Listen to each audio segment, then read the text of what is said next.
Chuck here. Hey, it's time for another weekly update and a question and answer. Some questions I got during the week. Look, I don't know if you can see it, but it's raining.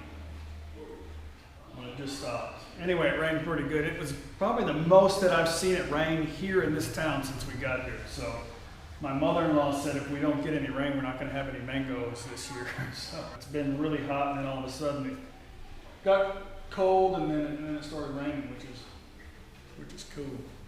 So yeah, this week the immigration officer came out Monday like he said he was going to do. He came out and we had to get the neighbors, two different neighbors, we had to make copies of their ID card, copies of their house, I guess the registration of their house with their name on it. And they had to both sign documents and thumbprint them as witnesses. And yeah, anyway, that was cool of them to do that. And he walked through the house, took a bunch of pictures. We got a neighbor to come by and take a bunch of pictures of us with papers all over the table. Yeah, he kind of spoke a little bit of English. He just told me that he's gonna get the paperwork in. Anyway, to cut down all the BS, they have to do everything by hand. Everybody signs everything by hand, then he has to go in and type everything and has to send all those documents in. But anyway, all that's done, so I'm just waiting for the phone call to go back to immigration and get my 1-year stamp. Get that. I have to still check in every 90 days. He's got to show up. Here, I'm still at this house. Here's my passport, and they stamp it again. Another 90 days, 90 days, 90 days. So it's not that big of a deal. That happened. So I knew this was going to happen. My mother-in-law,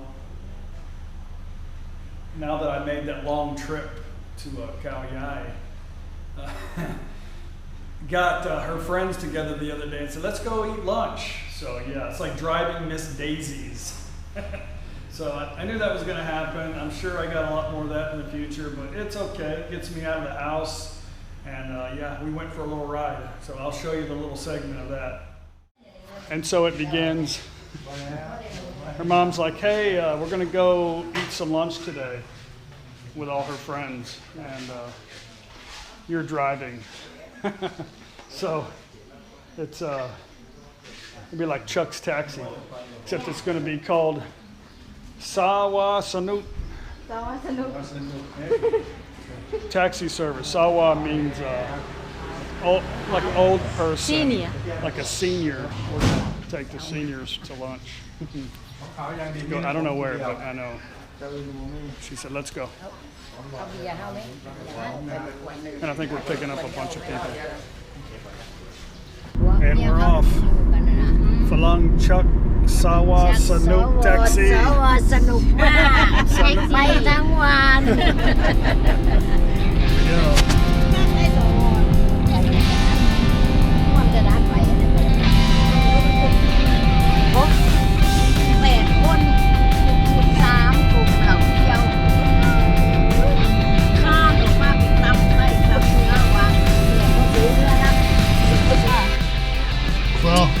That was actually really close, so. Two bottle is in here for me. Yeah, I'm the designated driver. There you go, it's not too far. Yeah.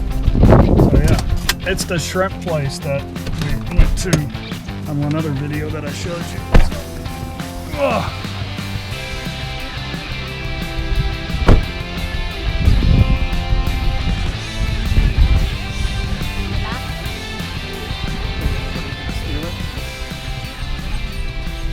some professional teams around here.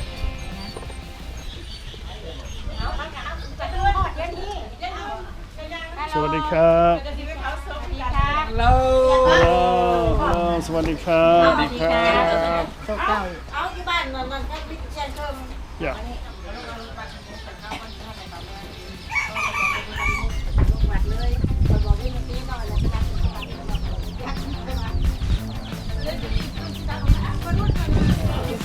Con gao.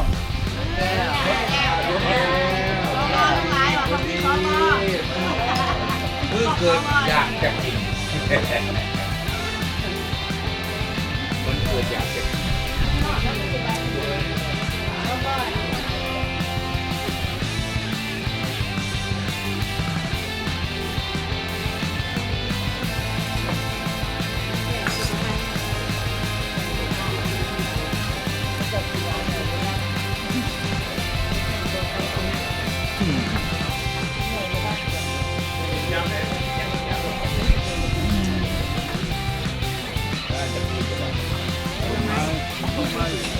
สีเขียว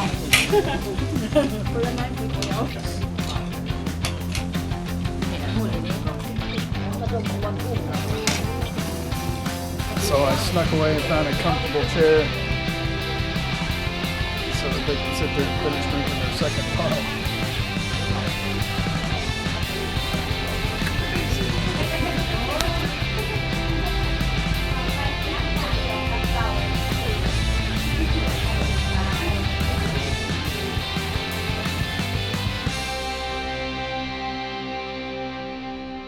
Anyway, yeah, so we're looking at cars right now. You know, this is how this all started. I'll just tell you real quick.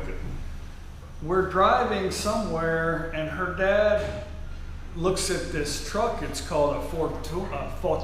That's how they say it in Thai. Fortuna. Yeah, Fortuna. Anyway, it's a Toyota Fortuner, something like that.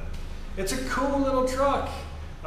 The one he liked was the sport package with the all-wheel drive, four-wheel drive, and it's got a diesel engine, V6 motor. It's a cool little car, and I tell you, yeah, I really like that. That's something that would probably last a long time. So he goes, okay, well, why don't we go trade in the Camry? He's got a 2014 Camry, and we'll buy. You can pay the difference, and we'll get the Fortuner. I'm like, and my first thought was, how is that going to work? I know I mentioned some of this in my last video, but so anyway, he said that if we wanted to go on any long trips or take the car whenever, it'd be no problem. All of his friends, everybody around him has cars, no big deal. So anyway, he only got offered 600,000 baht for his Camry, and he just said, well, I'm going to go ahead and just keep the Camry. I'm not going to trade it in.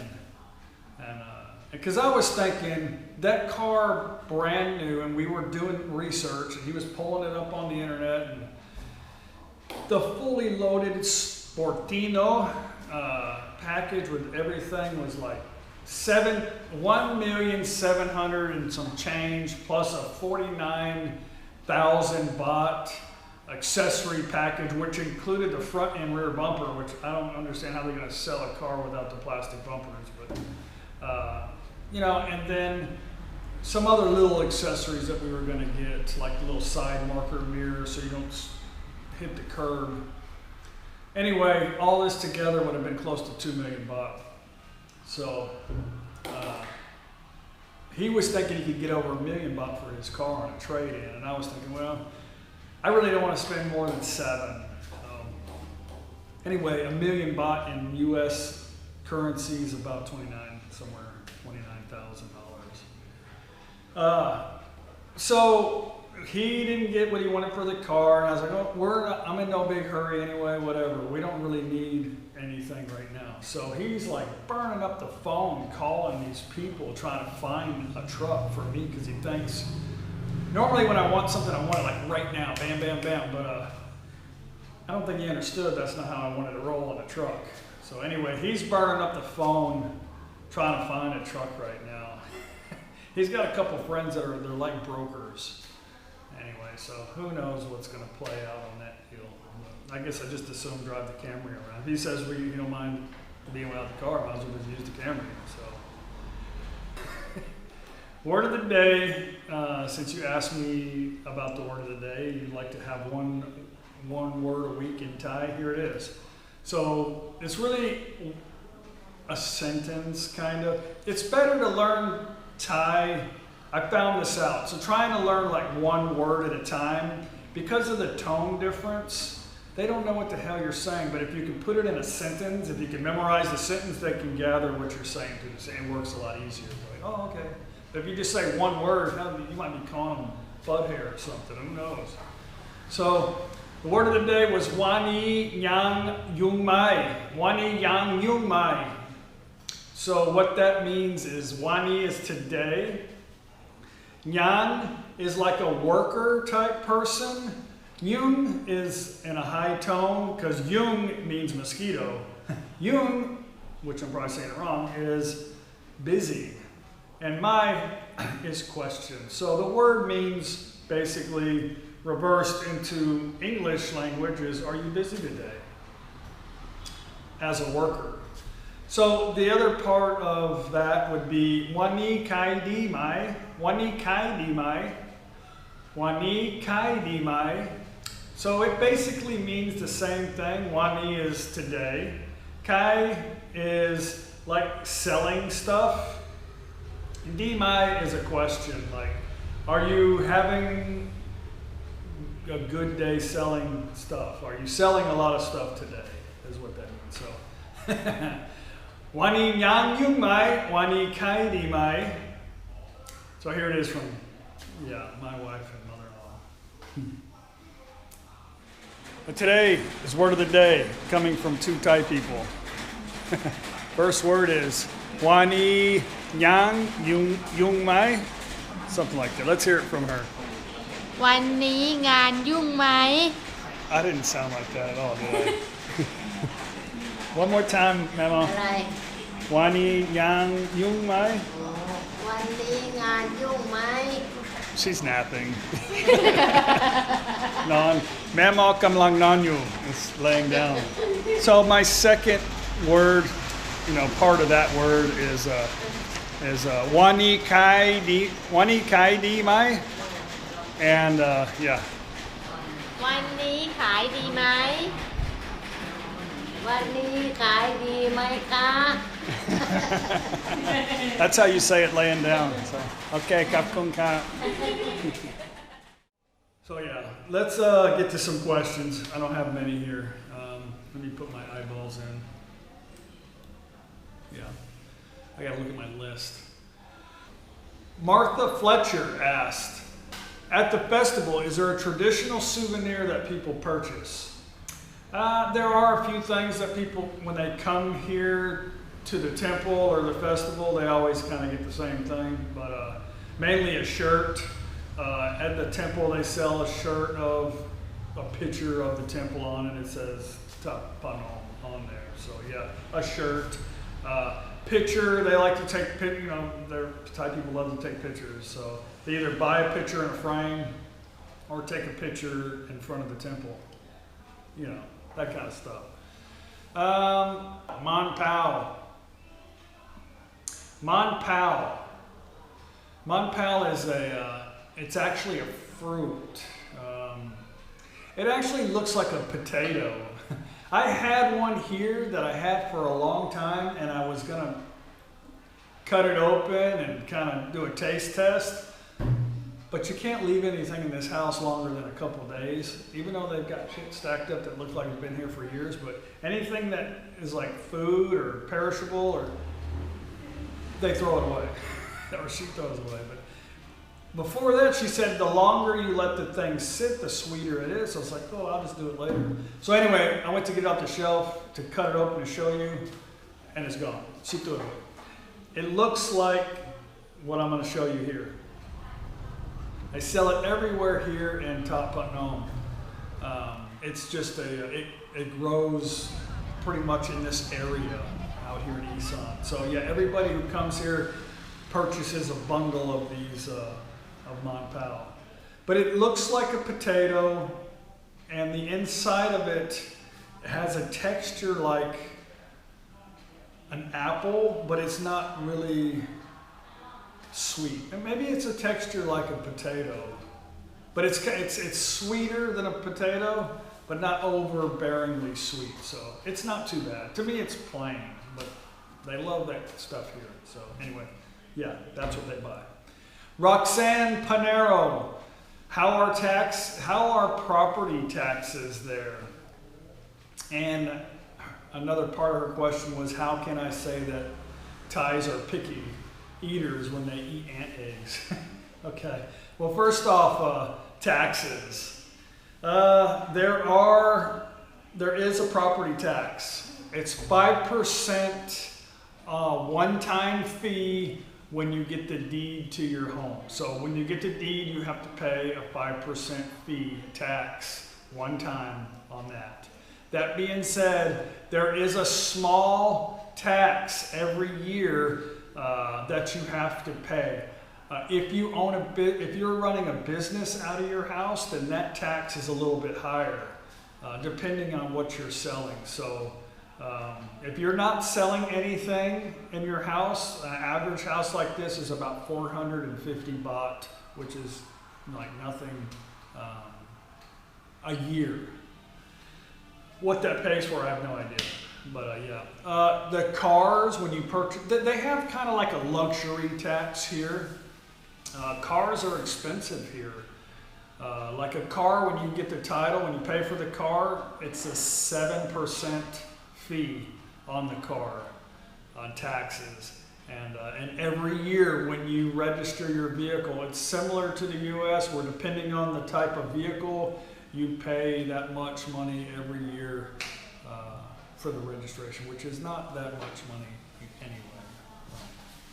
So yeah, that's the taxes. So when I'm talking about picky eaters, yeah, they eat a lot of weird stuff that we probably wouldn't eat anywhere else. But I guess what I'm saying is their taste buds, we in America, and I'm sure in Europe too, they have a lot of different types of cuisine, ranging from Spanish to French to Middle Eastern, Indian. I mean, there's all kinds of food that we eat in America, and in Thailand, they basically only eat Asian food. They do have some American food here, but typical Thai people don't. The young people do, but the typical Thai person does not like the flavor of anything like that. They don't eat a lot of gluten. They don't eat a lot of breads. Anyway, what I'm saying about picky is I've made several dishes like Italian food and American food, and they'll eat it and it's like, alright, and then they won't eat no more of it, but they'll dig into a pot of noodles with fish sauce in it, that I find repulsive. But anyway, that's what I'm talking about. Their taste buds, they're only going to eat what they're familiar with most of the time. Gaza, Sweden. On his trips across Thailand, he always comes across soy cats. A lot of them have no tails. A lot of the locals always tell him they don't know. So yeah, I asked the same question when I got here. I was like, what the hell? I mean, I saw a few on my trips here and I didn't think much of it. I was like, well, they must have got attacked by a dog or got stuck in a door or something. But I started noticing it a lot, and I started asking people, and their response was basically the same. Basically, they go, why do cats in America all have long tails? They're like, I don't know, that's normal here. So I had done some research, and everybody's got a different, there's a lot of opinions out there on why cats have crooked tails or no tails, but most of the people agree that it's a genetic mutation. It's a genetic deformity.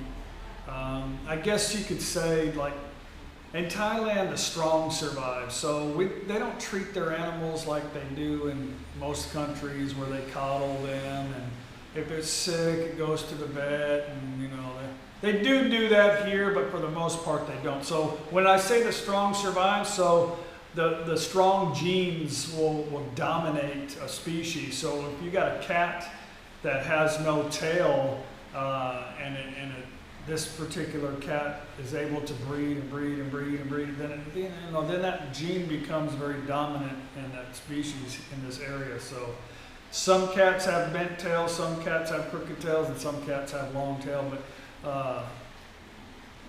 the popular vote is genetics, and that's what I believe it probably is too, a strong gene. Like the dogs.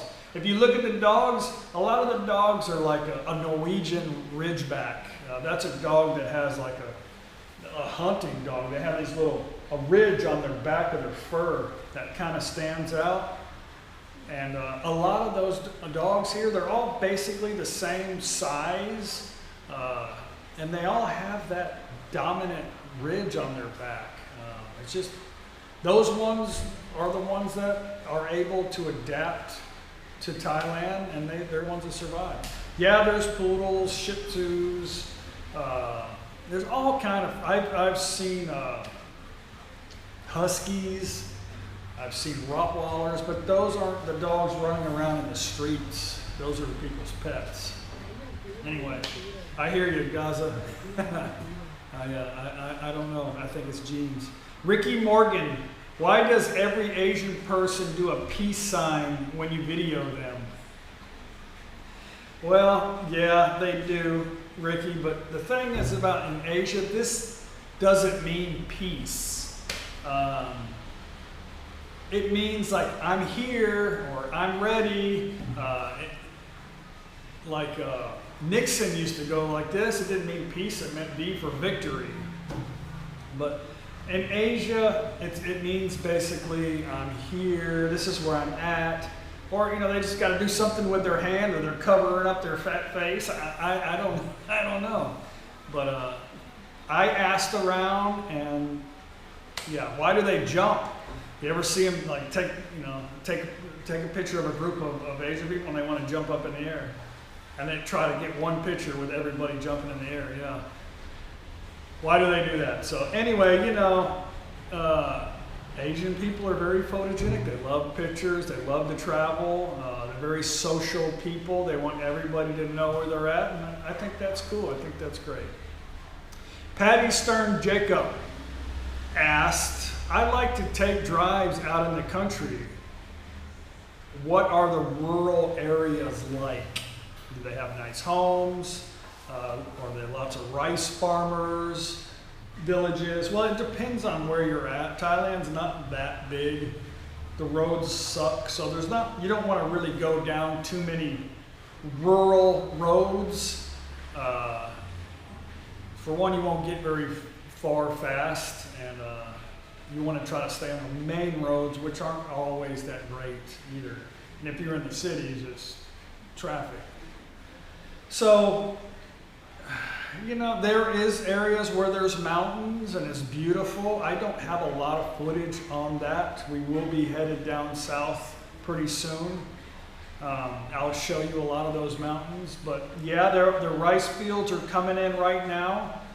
Certain times of the year they burn these fields and it just fills the entire area with smoke. So there's always like a long period of time there's a haze of smoke. They just burn the fields to help fertilize the soil.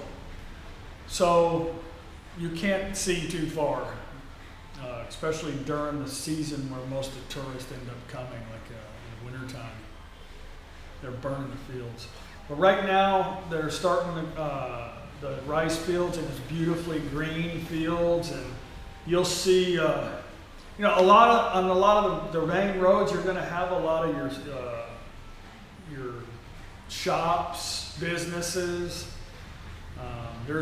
When people have farms, they set up a little stand outside where they're at, and certain areas you'll see like people selling honey, and then you'll see people selling corn, potatoes, tomatoes, bugs, all kinds of whatever they're selling in that area. There'll be little stands and you can stop and buy stuff. I think it's pretty cool.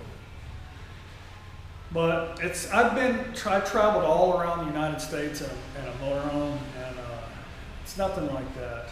But there is some beautiful, beautiful scenery when you go down south up in the mountains by the ocean and all that, and I'll show you that stuff. I know what you're thinking, and no, it's not like a nice farm ranch that you'll see off in the distance on a hill. I haven't really seen a lot of that stuff. There are nice houses out here, but nothing like that on the rural roads. Ricky P, do you guys live far from Bungkan? Bungkan. I think that's how you say it. Bungkan.